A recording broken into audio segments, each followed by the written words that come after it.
Imagine a time when Egypt was not just a country, but the center of the ancient world, a place of power, wealth, and influence. With towering temples, bustling cities, and a mighty army that stretched its control across vast lands. This was Egypt under the reign of Thutmose III, often called the Napoleon of ancient Egypt. But who was this remarkable figure? And how did he expand Egypt's empire to its greatest extent? Thutmose III, who ruled from around 1479 to 1425 BCE, wasn't born into a world of ease.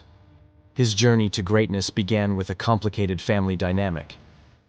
Thutmose was the son of Thutmose II and a lesser wife, Iset, making his ascent to the throne anything but straightforward.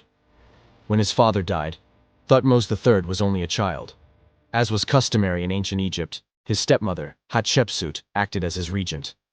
But this was no ordinary regency. Hatshepsut soon declared herself pharaoh, a bold and unprecedented move that saw her don the traditional regalia of a male ruler. She effectively sidelined Thutmose III for the next 2 decades.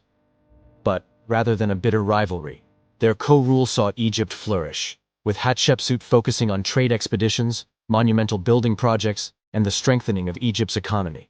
Yet, Thutmose was not content to remain in the shadows forever. When Hatshepsut died around 1458 BCE, Thutmose III, now an adult and a seasoned warrior, assumed full control. And that's when the story takes a dramatic turn. Freed from the constraints of shared power, Thutmose III set his sights on expanding Egypt's borders and solidifying its dominance over the Near East. His first military campaign, launched in his 22nd year of rule, marked the beginning of a series of rapid conquests. Thutmose III moved north into Canaan, where he faced a coalition of rebellious city-states led by the king of Kadesh. The showdown culminated in the famous Battle of Megiddo, a battle that would forever cement Thutmose's reputation as one of Egypt's greatest military tacticians. The battle did not start well for the Egyptians. The enemy forces had fortified themselves on the hilltop city of Megiddo, a strategic point in northern Canaan. Many of Thutmose's advisors urged him to take the longer, safer route around the city. But Thutmose was bold. He chose to take a direct route through the narrow, dangerous pass of Aruna, surprising his enemies with his audacity. As dawn broke, the Egyptian army emerged from the pass and struck with speed and precision. The chaos that ensued forced the coalition forces to flee behind the walls of Megiddo. It took a 7-month siege before the city finally surrendered, a victory that allowed Thutmose III to gain control of crucial trade routes and establish a stronghold in Canaan. And this was only the beginning. Over the next 20 years, Thutmose III led a total of 17 military campaigns, pushing Egypt's borders farther than any pharaoh before him. His conquests extended Egypt's influence from Nubia in the south to the Euphrates River in the north. He captured over 350 cities, amassed vast amounts of tribute and wealth, and brought back countless treasures and prisoners from his campaigns. These victories not only filled Egypt's coffers, but also served to display the pharaoh's power and might across the ancient world. But Thutmose III was not just a warrior. He was also a statesman and a diplomat. After each military conquest, he would consolidate his power by setting up local governors who were loyal to Egypt, often selecting men from the conquered regions who were educated in the Egyptian court. Through a combination of military might and diplomatic finesse, he secured Egypt's dominance over the Near East and created a legacy of stability that would last for generations. Back home, Thutmose III didn't rest on his laurels. He embarked on extensive building projects that rivaled those of his predecessors. The Karnak temple complex, one of the largest religious structures ever constructed, saw significant expansion under his rule. He ordered the construction of numerous obelisks and temples that not only demonstrated his piety to the gods, but also served as enduring monuments to his reign. His inscriptions reveal a pharaoh deeply connected to the divine, presenting himself as both a warrior king and a devout servant of Amun, the chief deity of Thebes.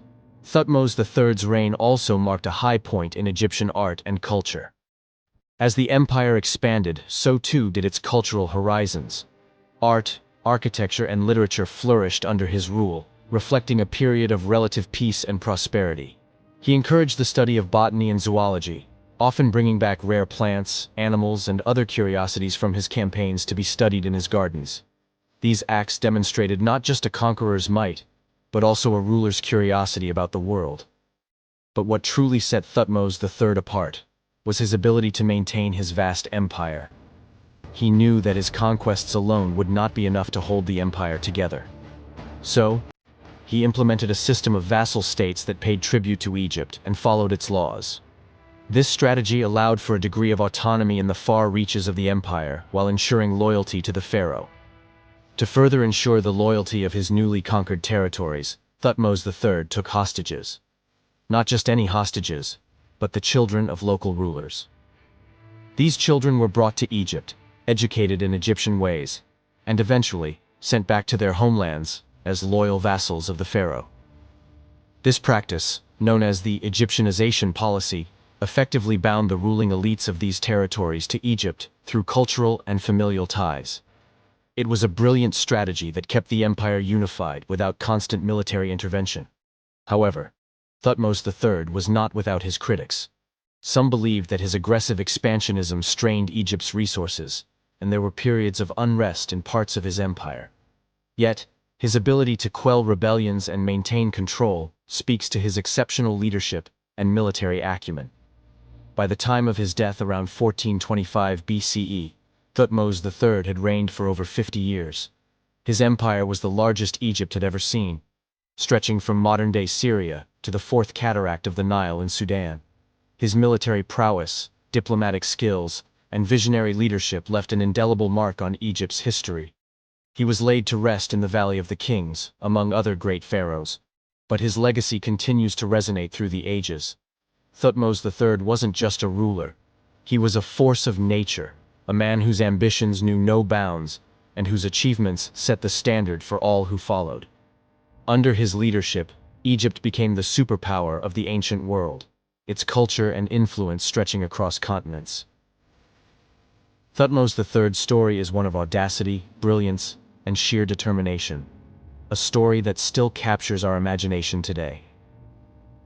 But what made Thutmose III truly unique among the great pharaohs of Egypt was his ability to balance aggression with mercy, warfare with diplomacy.